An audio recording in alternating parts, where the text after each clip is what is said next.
Jim Hoft joins me now, the Gateway Pundit. That's who it's referring to, though the Gateway Pundit is more than just Jim Hoft. In fact, I'm in the middle of a 2-week trial period right now. Some of my clips from the show have been going on there. And Jim's joining me now, and we're going to talk first about President Trump kind of sticking it to Mitch McConnell today. Jim, thank you for joining me. Hi, Adam. Good to be with you. Now, Josh Kaplan just put up an article on this, and we're going to talk about what's going on. Is this a power struggle that you see, or just, on the surface stuff? What's your take on it? Well, I think Mitch McConnell put his foot in his mouth yesterday. He spoke to the Rotary Club in Kentucky and said that Donald Trump, had excessive expectations of the Republican Senate. And that was just unrealistic, that Donald Trump would believe that the Republicans could repeal and replace Obamacare and also have tax cuts in 1 year. I think most Americans, probably 95 or 97%, would disagree with Mitch McConnell. It's unbelievable to me that this has not been repealed. This was something that every single Republican that I know of ran to repeal Obamacare. It's been a complete disaster. There was a report out today that 6.5 million Americans chose to pay the penalty rather than take up these costly plans where you have to put down a deductible of like $3,000 to $5,000 or larger before you even get the care. So several people, 6.5 million working class Americans, chose to pay the penalty. It's a complete disaster, and these Republicans I think several people had it right after this failed vote in the Senate. They said, these people are liars. We just can't trust them. And this should have been done weeks ago. And how ironic is it that McConnell made that very poorly worded comment while the Senate is on vacation, after really doing nothing, after controlling both chambers of Congress and the presidency. I mean, it's just, it's one thing for a Democrat to say. And not only is he on vacation this week, but they promised, another broken promise, they were going to stay in session for a couple extra weeks. Well, that got kicked out the door. And they went on vacation last week. I call it a vacation. They like to say it's a working break. Right. But, give me a break. This is, it's just unbelievable what's happening to this president. It really is him against the swamp. And Mitch McConnell, I've seen a couple of people call for him to step down, and I am with them 100%. He has done nothing. Well, and it's very disappointing. What is the state? I mean, first of all, he's really one of the ones we can't stand. It's his mannerisms. There's a certain sort of, I don't know, maybe it's Mid-South smugness to him that, I guess someone else would just be a phony who would talk the talk. But there's just something kind of very country club about him that rubs people like me the wrong way. Paul Ryan has the same thing to a certain extent, but I think it's not what is on the surface with Paul Ryan. It's when you know about him. I don't think on the surface with Paul Ryan really bothers people so much, but there's just something about McConnell. It's just so smug and country club, I guess. And it's a man who's supposed to be leading the most the deliberative body in the world, right? And he's just failing. He has no charisma.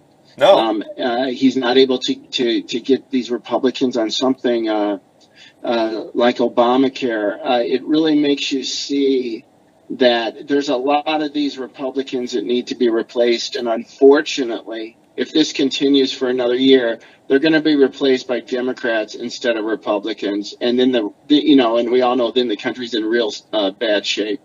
Yeah, it's almost as if it's being engineered this way. I mean, the pattern is so obvious.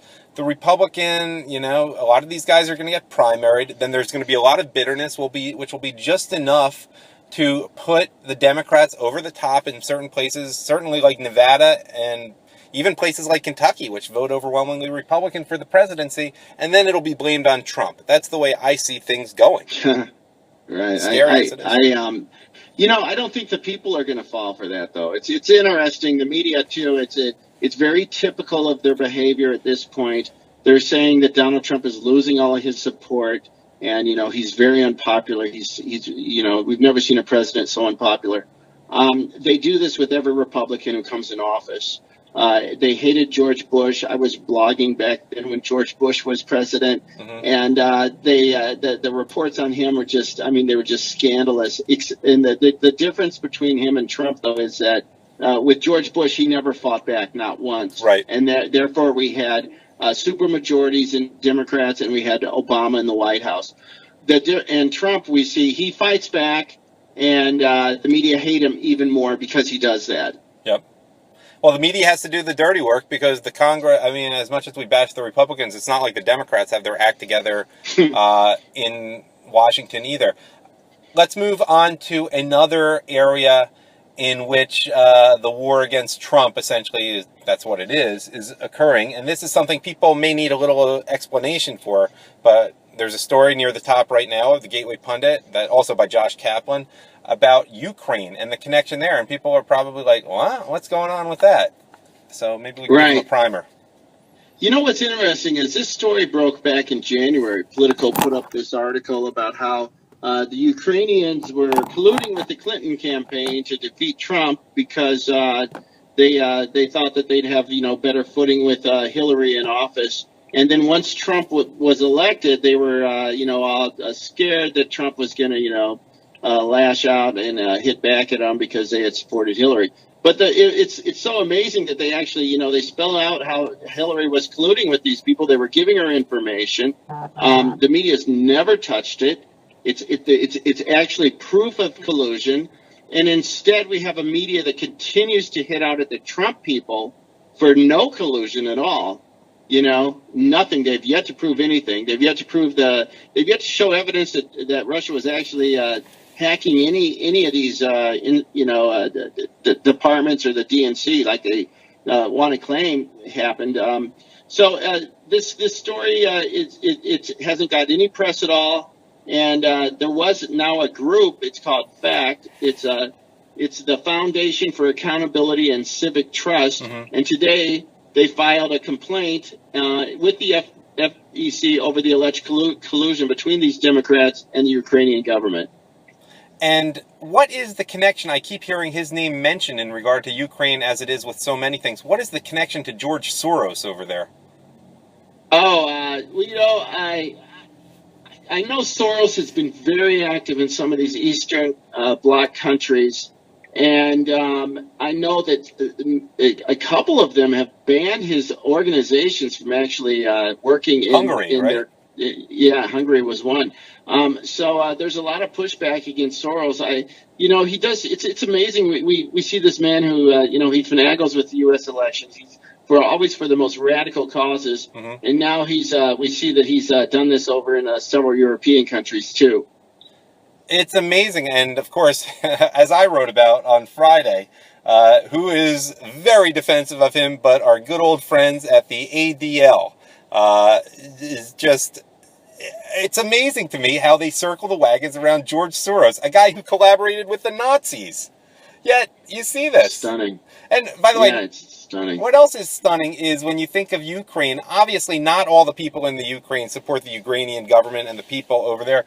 But when you think about their collaboration with total communist types, Soros, Hillary, I'm putting them in the category. And when you think about Ukrainian history, what happened there in the late 20s, early 30s, when they basically forcibly starved the population, millions of people, and it was the communists doing it, it's just so ironic to me. I mean, you can't make this stuff up, Jim. You just can't. Yeah. I think this Ukrainian government, they're struggling. They've been attacked during the Obama years. Here's another hot spot Obama did nothing about. Allowed the Russians to come in, take Crimea, and a big chunk of Ukraine, and then there was really no reaction from the Obama administration except some sanctions. So this is a floundering, weak government. I think they hedged their bets, thinking Hillary was going to win, and their bet was wrong. And so now they have to live with it. But I think the Hillary campaign.